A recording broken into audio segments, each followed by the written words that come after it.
Hello students. तो आज हम लोग कैश फ्लो स्टेटमेंट करेंगे।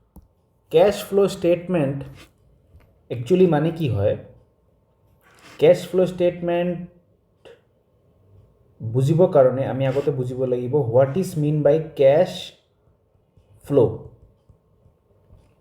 कैश फ्लो माने की से इमाजिन करा एटु एटा कोम्पानी है। এই কোম্পানীটোৰ ওচৰত कैश আছে যোনটো ই বিজনেছত ইউজ কৰিব। তো যেতিয়া ই বিজনেছত कैशটো ইউজ কৰিব তো ইয়াৰ कैश ওলাই যাব আৰু তাৰ পিছত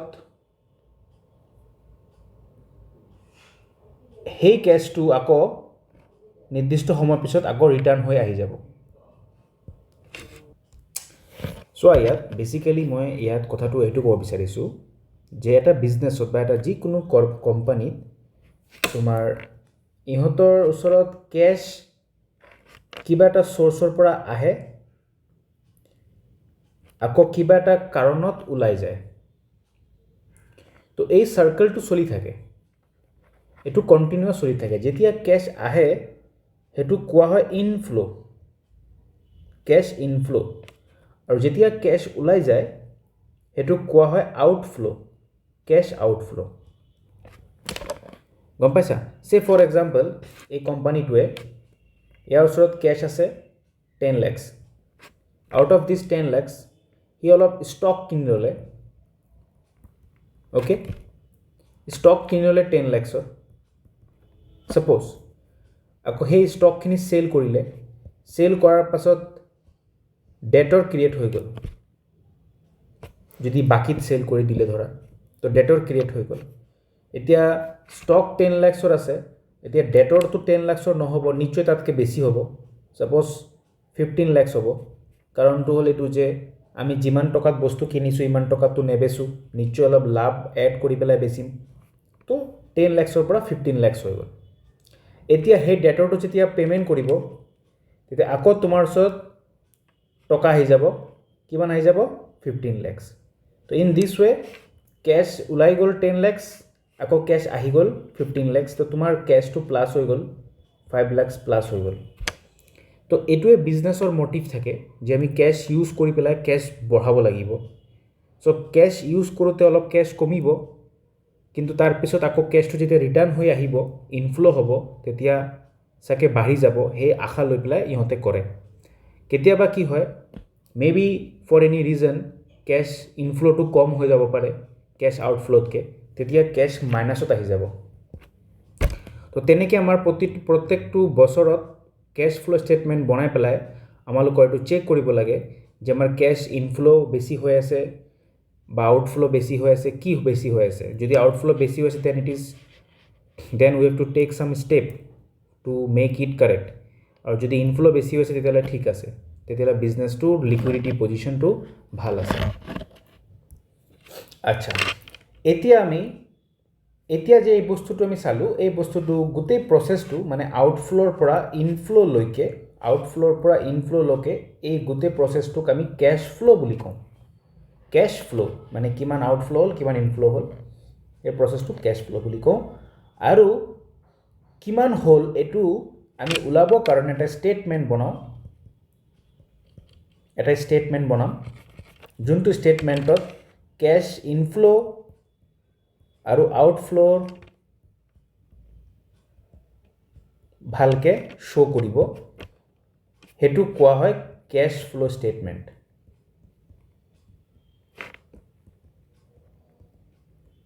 বুজি পাইছা कैश फ्लो स्टेटमेंट মানে কি?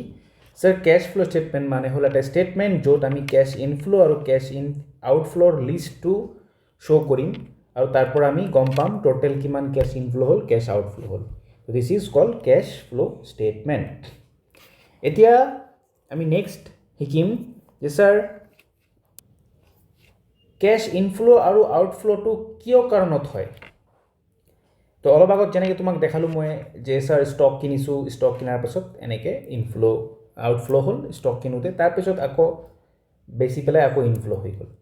তো এই প্ৰচেছটো যে হৈছে এইটো একচুৱেলি এইটো এটা এক্টিভিটি হৈছে এই এক্টিভিটিটোক আমি কওঁ অপাৰেটিং এক্টিভিটি গম পাইছে কি কওঁ আমি এইটো অপাৰেটিং এক্টিভিটি তো তেনেকৈ আৰু এক্টিভিটিজ থাকে যিবিলাকৰ পৰাও কেছ ইনফ্ল' আউটফ্ল' হ'ব পাৰে যেনেকৈ ছাপ'জ কেছ ইউজ কৰি পেলাই কিবা এটা ডাঙৰ এছেট কিনি ল'লোঁ এছেট ডাঙৰ এটা সম্পত্তি কিনি ল'লোঁ ফিউচাৰৰ বিজনেছটো এক্সপাণ্ড কৰিবৰ কাৰণে আৰু ডাঙৰ কৰিবৰ কাৰণে এটা ডাঙৰ প্ৰপাৰ্টি কিনি ল'লোঁ তেতিয়াওতো কেছ ওলাই যাব ঠিক আছে তো সেইটো এক্টিভিটিটো কেছ আউটফ্ল' হ'ল তো সেইটো এক্টিভিটিক কি ক'ম আমি সেইটো এক্টিভিটিক ক'ম আমি ইনভেষ্টিং এক্টিভিটি তেনেকৈ আৰু এটা এক্টিভিটি থাকে এইটো হ'ল ফাইনেন্সিং এক্টিভিটি তো ছাৰ আমি এইটো ক'ব পাৰি কেছ ইনফ্ল' আৰু আউটফ্ল'টো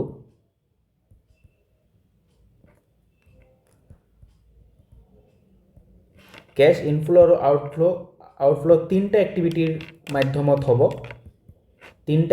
মাধ্যমত হ'ব এটা হ'ল অপাৰেটিং এক্টিভিটি আৰু এটা হ'ল ইনভেষ্টিং এক্টিভিটি আৰু এটা হ'ল ফাইনেন্সিং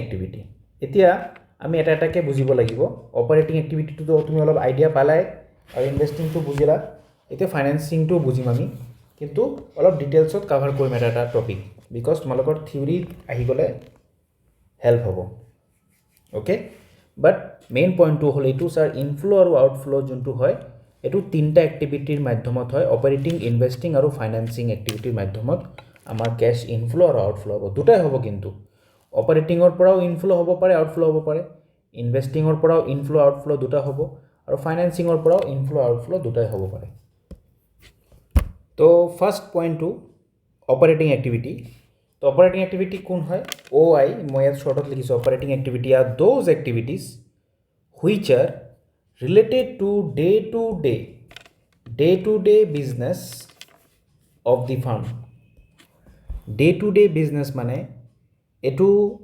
স্বাভাৱিকভাৱে হৈ থাকে বিজনেছত যোনটো ৰেগুলাৰ বেচিছত হৈ থাকে সেই গোটেইখিনি কামত যদি তোমাৰ পইচা লাগি আছে বা পইচা আহি আছে তাৰ মাধ্যমত তেতিয়াহ'লে সেইটো অপাৰেটিং এক্টিভিটিজ যেনেকৈ ফৰ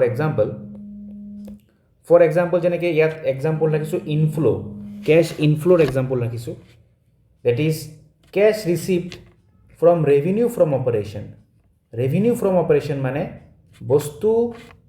বস্তু বা ছাৰ্ভিচ বেচি পেলাই চেল কৰি পেলাই আমাৰ কিবা উপাৰ্জন হৈছে ৰেভিনিউ আৰ্ণ কৰিছোঁ ছাপ'জ এটা কাপোৰৰ দোকান তেওঁ কাপোৰ বেচিছে আৰু এটা ৰেষ্টুৰেণ্ট তেওঁ মানুহক কিবা ছাৰ্ভিচ দিছে ৰেষ্টুৰেণ্টত ফুড দিয়ে লগতে ছাৰ্ভিচো দিয়ে তো ৰেষ্টুৰেণ্টত খালি ফুডৰ চাৰ্জ নকৰে ইনক্লুডিং ছাৰ্ভিচ চাৰ্জো থাকে তাত চ' ডেটছ ৱাই সেই ছাৰ্ভিচটো চেল কৰিছে ৰেষ্টুৰেণ্ট এটাই বা ডক্টৰে নিজৰ ছাৰ্ভিচৰ চাৰ্জটো লয় তো চিমিলাৰলি ছাৰ্ভিচ হওক বা গুডছ হওক বেচি পেলাই যদি কিবা আৰ্ণ কৰিছে কেছ আহিছে সেইটো কোৱা হয় cash received from revenue from operation আৰু 2 নম্বৰটোত লিখিছোঁ কেছ ৰিচিভড ফ্ৰম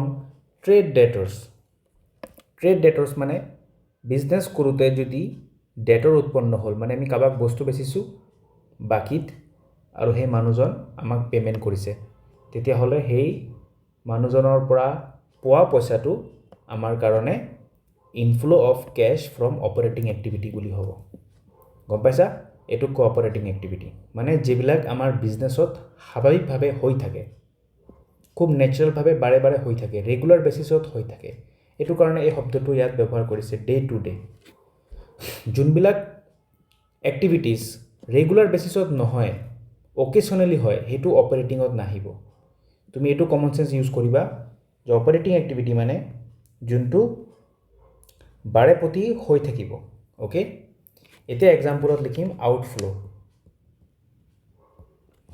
আউটফ্ল' কি আছে তো ইয়াত আউটফ্ল'ত আহিব আমালোকৰ কেছ পে'মেণ্ট যিহেতু আউটফ্ল' হয় তেতিয়াহ'লে পে'মেণ্ট হ'ব পে'মেণ্ট মিনছ পইচা ওলাই যোৱা ফৰ পাৰ্চেছ অফ গুডছ বস্তু কিনিছোঁ সেইটো কাৰণে পে'মেণ্ট কৰিছোঁ বস্তু কিনাটো এটা বিজনেছৰ ৰেগুলাৰ এক্টিভিটিছত পৰে বিজনেছ এজনে প্ৰত্যেক মাহত বা প্ৰত্যেক সপ্তাহত বস্তু কিনিব লাগে তো সেইটো কাৰণে যিহেতু এইটো ৰেগুলাৰ এক্টিভিটিছত পৰে সেইটো কাৰণে এইটো অপাৰেটিং এক্টিভিটিছত আহিব অপাৰেটিং মানে যোনটো কাম বাৰে প্ৰতি ৰেগুলাৰ বেচিছত বিজনেছত কৰা হয় নেক্সট কৈছে কেছ পেড টু ক্ৰেডিটাৰ্ছ ক্ৰেডিটাৰ্ছ মানে যাৰ পৰা আমি বস্তু বাকীত কিনো ইহঁতক ক্ৰেডিটাৰ্ছ বুলি কয় তোমালোকে ভালকৈ জানা এইটো চ' ক্ৰেডিটাৰ্ছক যদি আমি পে'মেণ্ট কৰিছোঁ আমাৰ পইচা ওলাই গৈছে আউটফ্ল' হৈছে তো সেই পে'মেণ্টটোক আমি অপাৰেটিং এক্টিভিটিছত দিম বিকজ ক্ৰেডিটৰৰ লগত লেনদেনটো এটা বিজনেছৰ ওৱান্স আপন এ টাইম নহয় বাৰে প্ৰতি হয় এভৰি মান্থ হয় এভৰি উইকত হয় ঠিক আছে চ' এইটো এটা ৰেগুলাৰ এক্টিভিটিছত আহি যায় therefore payment to creditors is also' a operating activity of cash flow' next activity হ'ল ইনভেষ্টিং এক্টিভিটি তো ইনভেষ্টিং এক্টিভিটিটো কি হয় ইয়াত চোৱা Investing activity are those activities which are related to the purchase and sale of long-term assets, including financial assets, which are not held for resale. ইয়াত কেইটামান বস্তু লক্ষ্য কৰা ইয়াত কৈছে ৰিসেল কৰিবৰ কাৰণে নহয় এছেটছ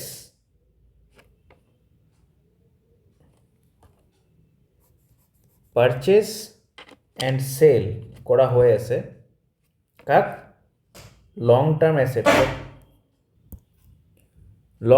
এছেটক পাৰচেজ কৰা হৈ আছে বা সেল কৰা হৈ আছে আৰু এটা কথা কৈছে ফাইনেন্সিয়েল এছেটছ লং টাৰ্ম এছেটছ আৰু ফাইনেন্সিয়েল এছেটছ মানে যেনেকৈ শ্বেয়াৰ্ছ ডিবেঞ্চাৰ্ছ এইবিলাক এটা কোম্পানীয়ে কেতিয়াবা আন এটা কোম্পানীৰ শ্বেয়াৰ ডিবেঞ্চাৰ কিনি লয় তো সেইবিলাকক ফাইনেন্সিয়েল এছেটছ বুলি কয় বা গভৰ্ণমেণ্ট ছিকিউৰিটিজ কিনি লয় ৰিজাৰ্ভ বেংক RBI বণ্ডছ কিনি লয় তো these all R financial assets আৰু লং টাৰ্ম এছেট যেনেকৈ বিল্ডিং হৈ গ'ল বা কিবা বেলেগ এছেটছ ফৰ বেলেগ ফিক্সড এছেট যেনেকৈ ধৰা বিল্ডিং লেণ্ড মেচিন এইবিলাক তো এইবিলাক একচুৱেলি পাৰচেজ কিয় কৰা হয়নো যেনেকৈ আমি ধৰা আমি কাপোৰৰ বিজনেছ কৰি আছোঁ তো আমি কাপোৰো পাৰচেজ কৰোঁ বাট কাপোৰটো কিয় পাৰচেজ কৰোঁ কাপোৰটো আমি সেল কৰিবৰ কাৰণে পাৰচেজ কৰোঁ এইবিলাক আমি সেল কৰিবৰ কাৰণে পাৰচেজ নকৰোঁ মানে সেল কৰাৰ উদ্দেশ্য লৈ পেলাই আজি আমি পাৰচেজ কৰিছোঁ কৰি পেলাই আকৌ ফিউচাৰত বেছি পেলাই লাভ কৰিম প্ৰফিট হ'ব আমাৰ এইকাৰণে বিল্ডিং কিনিছোঁ তেনেকৈ নিকিনো আমি এইটো তো সেইটো কাৰণে কথাটো কৈছে which are not held for resale গম পাইছা ৰিসেল কৰিবৰ কাৰণে নহয় এইটো আমি কিনি থৈছোঁ ইনভেষ্টমেণ্ট কৰি থৈছোঁ আমি ইউজ কৰিম পিছত এটা সময়ত নিৰ্দিষ্ট সময়ৰ পিছত আমি আকৌ বেছি দিব পাৰোঁ ঠিক আছে আৰু এইটো যে শ্বেয়াৰ আছে এই শ্বেয়াৰটো আমি কিনি থৈছোঁ এটা সময়ৰ পিছত আকৌ আমি বেছি দিম ঠিক আছে তো এইবিলাকক কোৱা হয় ইনভেষ্টমেণ্ট এক্টিভিটি গম পাইছা তো এইবিলাকৰ লগত আমি যোনবিলাক আমাৰ গুডছ আছে গুডছ কিনো আমি বেচিবলৈ কাৰণে সেইটো কম্পেয়াৰ নকৰিবা গুডছো ছাৰ আমি কিনি পেলাই বেচোঁ তো গুডছটো অপাৰেটিং এক্টিভিটিছত আহি যাব গুডছ কিনি পেলাই বেচাটো অপাৰেটিং এক্টিভিটিছত আহি যাব কাৰণ ৰিজনটো হ'ল তাত দুটা এটা কাৰণ হ'ল যে গুডছটো আমি কিনো বেচিবৰ কাৰণে উদ্দেশ্যটোৱে থাকে বেচিবৰ কাৰণে আৰু লাভত বেচিবৰ কাৰণে আৰু 2 নম্বৰ কথা হ'ল সেই বস্তুটো আমি কিনো এইটো আমাৰ কাৰেণ্ট ইয়াৰতে বেচিবৰ কাৰণে আৰু ইনভেষ্টমেণ্টটো আমি কেতিয়াবা কিনি পেলাই বেচোঁ যেনেকৈ শ্বেয়াৰ্ছ আমি কিনি পেলাই বেচোঁ বাট এইটো কাৰেণ্ট ইয়াৰত বেচিম বুলি উদ্দেশ্য নাথাকে সেইটো ফিউচাৰত যেতিয়া এইটো ভেলু বাঢ়ি যাব তেতিয়া বেচা হয় বা কেতিয়াবা নেবেচি পেলাই এনেও থৈ দিওঁ বিকজ তাৰ পৰা এটা ইণ্টাৰেষ্ট পাই থাকোঁ সেই ইণ্টাৰেষ্টৰ কাৰণেও আমি কেতিয়াবা ফাইনেন্সিয়েল ইনষ্ট্ৰুমেণ্টছখিনি কিনো so' this is the difference between investment activity and operating activity investment activity মানে আকৌ এবাৰ চামাৰিত কৈ আছোঁ ইনভেষ্টমেণ্ট এক্টিভিটি মানে সেইবিলাক সম্পত্তি আমি কিনিছোঁ ব্যৱহাৰ কৰিবৰ কাৰণে ডাঙৰ ডাঙৰ যিবিলাক সম্পত্তি থাকে বিল্ডিংছ লেণ্ড এইবিলাক সম্পত্তি মেচিনাৰী এইটো আমি কিনিছোঁ কিয় to use in our own business আৰু এটা সময়ৰ পিছত after a long time, it is always a long time. After a long time, it has to be sold. Whether it is profitable or not, profit হোক নহওক আমি এইটো বিক্ৰী কৰি দিব লাগিব, বিকজ সেইটো আৰু ইউজেবল হৈ নাথাকে। সেইটোক কোৱা হয় ইনভেষ্টমেণ্ট এক্টিভিটি। তো এই প্ৰক্ৰিয়াটোত আমাৰ কেছ ব্যৱহাৰ হ'ব। তো কেছ ব্যৱহাৰ হ'লে কেছ ওলাই যাব কিনোতে, আকৌ বেচোতে কেছ ৰিটাৰ্ণ হৈ আহি যাব। চ' তেতিয়া কেছ ইনফ্ল' হ'ব যেতিয়া ৰিটাৰ্ণ হ'ব। তো ইয়াত সেইটো কথাই কৈছোঁ মই এক্সাম্পলটোত চোৱা। ইনফ্ল' কেনেকৈ হ'ব এক্সাম্পলছখিনি, কেছ ৰিচিভড ফ্ৰম ডিছপ'জেল মানে চেল কৰি দিয়া, of fixed assets. Fixed asset মানে এইবিলাক লেণ্ড, বিল্ডিং, এইবিলাক machinery. Fixed asset can be tangible or intangible. ইনটেঞ্জিবলো হ'ব পাৰে বা টেঞ্জিবল হ'ব পাৰে। Cash receive from disposal of shares, debenture, instruments, financial assets যিবিলাক, এইবিলাকৰ পৰা আমি কেছ ৰিচিভ কৰিছোঁ, এইবিলাক বেচি পেলাই, তেতিয়াহ'লে আমাৰ ইনফ্ল' হ'ল। আৰু এই ইনফ্ল'টোক আমি কি ক'ম, ইনফ্ল' from investing activity. Now outflow' payment for purchase of fixed asset. Fixed asset আমি কিনোতে পে'মেণ্ট কৰিছোঁ। Cash payment for acquiring financial assets. Financial assets কিনোতে, লাইক শ্বেয়াৰ, ডিবেঞ্চাৰ কিনোতে আমি পইচা দিছোঁ। তো এইবিলাক হৈ যাব আমাৰ আউটফ্ল' ফ্ৰম ইনভেষ্টিং এক্টিভিটি। তো এনেকৈ আমাৰ ইনভেষ্টিং এক্টিভিটি কমপ্লিট হ'ল। এতিয়া আমি শিকিম financing activity. Now financing activities কি কৈছে ইয়াত, financing activities are the activities which are related to acquiring long term funds. Very important. Acquiring মানে কিবা টেকেন অভাৰ কৰা, কিবা ধৰা একুৱায়াৰ কৰা মানে ধৰা কিবা অৰ্জন কৰা, গম পাইছা? একুৱায়াৰ মানে কি, অৰ্জন কৰা, কিবা হাসিল কৰা, তেনেকুৱা বুজায়। অ'কে, তো লং টাৰ্ম ফাণ্ডছ। আচ্ছা, এতিয়া লং টাৰ্ম ফাণ্ডছ মানে কি আকৌ? লং টাৰ্ম ফাণ্ডছ মানে বহু সময়ৰ কাৰণে, মানে এক বছৰতকৈ বেছি সময়ৰ কাৰণে আমি ক'ৰবাৰ পৰা পইচাৰ বন্দোবস্ত কৰিলোঁ, পইচাৰ যোগাৰ কৰিলোঁ। তেনেকুৱা কি আছে ছাৰ? তেনেকুৱা আছে যেনেকৈ শ্বেয়াৰ কি হয়? কোম্পানীয়ে শ্বেয়াৰ ইছ্যু কৰে, কালে পাব্লিকলৈ ইছ্যু কৰে। তো পাব্লিকে তাৰ বিনিময় কি দিয়ে? কোম্পানীক টকা দিয়ে না নাই? তো টকাটো কি হয়? ফাণ্ড হয়। তো এই ফাণ্ডটো একুৱায়াৰ কৰা হ'ল, অৰ্জন কৰা হ'ল শ্বেয়াৰ ইছ্যু কৰি পেলাই, হয় নহয়? তো তেনেকৈ শ্বেয়াৰো আছে বা ধৰা ডিবেঞ্চাৰ আছে। তো এইবিলাক ডিবেঞ্চাৰ, শ্বেয়াৰ এইবিলাক আমি ইছ্যু কৰি পেলাই ফাণ্ড একুৱায়াৰ কৰোঁ। তো লং টাৰ্ম ফাণ্ড একুৱায়াৰ কৰোঁতে যোনটো এইটো এক্টিভিটিটো যোনটো আছে, মানে এই এক্টিভিটিটোক আমি কি ক'ম? ফাইনেন্সিং এক্টিভিটি, মানে লং টাৰ্ম ফাণ্ড একুৱায়াৰ কৰাৰ যোনটো এক্টিভিটি। আচ্ছা, কোম্পানীয়েতো এতিয়া ফাণ্ড একুৱায়াৰ কৰিলে, এই ফাণ্ডটো কি বহুত বছৰৰ কাৰণে ৰাখি দিব? নিশ্চয় ৰাখি দিব, কিন্তু এটা সময়ৰ পিছততো এই ফাণ্ডটো ঘূৰাই দিব লাগিব। যদি ইন কেছ অফ ডিবেঞ্চাৰ হয়, ডিবেঞ্চাৰ মানে লোন হয়, তো লোনৰ ক্ষেত্ৰত এই ফাণ্ডটো যে কোম্পানী লৈছে লোনৰ নামত, এটা সময়ৰ পিছত, নিৰ্দিষ্ট সময় এটাৰ পিছত এই ফাণ্ডটো আকৌ পাব্লিকক ঘূৰাই দিব লাগিব। তো এইটো কৈছে, এইটো কাৰণে পিছৰ লাইনটো চোৱা, ৰিপে'মেণ্ট। ইয়াত কৈছে একুৱায়াৰ, ইয়াত কৈছে ৰিপে'মেণ্ট। একুৱায়াৰ, ৰিপে'মেণ্ট। একুৱায়াৰ কৰোঁতে, লং টাৰ্ম ফাণ্ড একুৱায়াৰ কৰোঁতে আৰু ৰিপে'মেণ্ট কৰোঁতে যোনটো এক্টিভিটি, একুৱায়াৰ কৰা এক্টিভিটি আৰু ৰিপে'মেণ্ট কৰা এক্টিভিটিটোত ফাণ্ড কি হ'ব ছাৰ? আহিব যাব। তো এইটো বেচিকেলি কি হয়? এইটো হ'ল ইনফ্ল' আৰু এইটো কি হয়?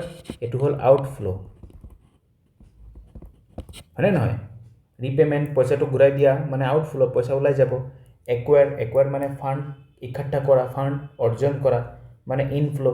তো ইয়াত ইনফ্ল' হৈ গ'ল, আউটফ্ল' হৈ গ'ল। কি কামত হ'ল ছাৰ? ফাইনেন্সিং কামত, ফাণ্ড ইকঠ্ঠা কৰোঁতে, গম পাইছা? আচ্ছা, আৰু এটা কথা, এইটো যে ফাণ্ডটো আছে নহয়, এইটো যে ফাণ্ডটো যেনেকৈ শ্বেয়াৰ, ডিবেঞ্চাৰ, এইবিলাকৰ এটা কষ্ট আছে, মেইনটেনেঞ্চ কষ্ট আছে। মানে এই ফাণ্ডটো যেনেকৈ মানুহৰ গাড়ী কিনিলে গাড়ীৰ এটা মেইনটেনেঞ্চ কষ্ট থাকে, গাড়ীটোৰ পিছফালে পেট্ৰল আছে, ইঞ্চুৰেঞ্চ আছে, ৰিপেয়াৰ এণ্ড মেইনটেনেঞ্চ আছে, তেনেকৈ এই ফাণ্ডটো শ্বেয়াৰ, ডিবেঞ্চাৰ যে কোম্পানীয়ে মানুহক দিছে, তাৰ বিনিময় এটা ফিক্সড এক্সপেঞ্চ কোম্পানী কৰি থাকে, শ্বেয়াৰৰ ক্ষেত্ৰত ডিভিডেণ্ড দি থাকিব লাগে কোম্পানীয়ে পাব্লিকক আৰু ডিবেঞ্চাৰৰ ক্ষেত্ৰত ইণ্টাৰেষ্ট দি থাকিব লাগে পাব্লিকক তো এইটো যে এক্সপেন্সটো এইটো কোম্পানীৰ কাৰণে এটা এক্সপেন্স হয় এই এক্সপেন্সটো কোম্পানীয়ে কষ্ট হিচাপে দেখায় তো কোম্পানীয়ে এই খৰচটো পে কৰিব লাগিব এই পাব্লিকক পে কৰি থাকিব লাগিব তো ইয়াত আকৌ কোম্পানীৰ আউটফ্লো হৈ গ'ল আকৌ তো এই ফাণ্ডটো কালেক্ট কৰোঁতে আৰু এই ফাণ্ডটো ৰাখি থ'বলৈ কোম্পানীৰ যোনটো খৰচ হৈ আছে এই গোটেইখিনি খৰচ আউটফ্লো বুজাই আছে আকৌ ফাণ্ডটো যেতিয়া ৰিটাৰ্ণ হ'ব ৰিপেমেণ্ট হ'ব তেতিয়াও যোনটো পইচা ওলাই যাব এইটো আউটফ্লো হ'ব so' in this way financing activities of a কোম্পানীছত এইবিলাক কিছুমান আউটফ্লো আৰু ইনফ্লো থাকে কেইটামান এক্সাম্পল দি বুজাই আছোঁ আৰু ভালকৈ বুজি পাবা চ' দিছ ইজ চাম এক্সাম্পল ইয়াত কি কৈছে চোৱা ইনফ্লোত কি কৈছে কেছ প্ৰচিড মানে কেছ ইনফ্লো কেছ পোৱা বুজাই আছে ইয়াত কেছ পাইছোঁ আমি কিহৰ পৰা ফ্ৰম ইছ্যু কৰি পেলাই কি ইছ্যু কৰি পেলাই শ্বেয়াৰ্ছ ডিবেঞ্চাৰ্ছ লোনছ বা লোনৰ মাধ্যমত আমি কেতিয়াবা শ্বেয়াৰ ইছ্যু কৰোঁতে আমাৰ পাব্লিকে ফাণ্ড দিছে তো কেছ প্ৰচিড হৈ গ'ল ইনফ্লো হৈ গ'ল আমি ডিবেঞ্চাৰ ইছ্যু কৰাৰ বাবে পাব্লিকৰ পৰা আমি পইচা তুলিছোঁ ইনফ্লো হৈ গ'ল আমি বেংকত গৈ পেলাই লোন লৈছোঁ আমাৰ তাত পইচা আহি গ'ল ইনফ্লো হৈ গ'ল so these are all cash inflows from financing activities now cash আউটফ্লোত কি হৈছে ৰিডেমশ্যন শব্দটোৰ অৰ্থ তোমালোকে জানা ভালকৈ ডেট ইজ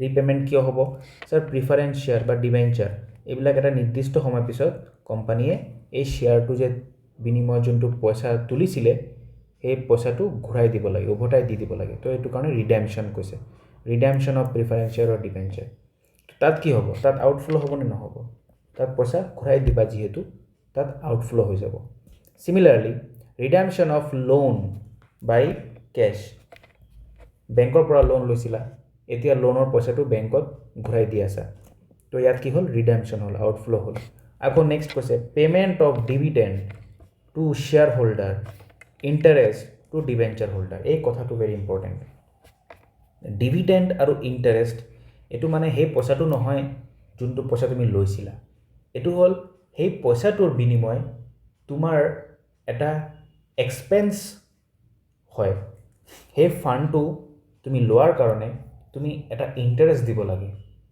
বা ডিভিডেণ্ড দিব লাগে শ্বেয়াৰ হোল্ডাৰক ডিভিডেণ্ড দিব লাগে আৰু ডিবেঞ্চাৰ হোল্ডাৰক ইণ্টাৰেষ্ট দিব লাগে দুটা ছেম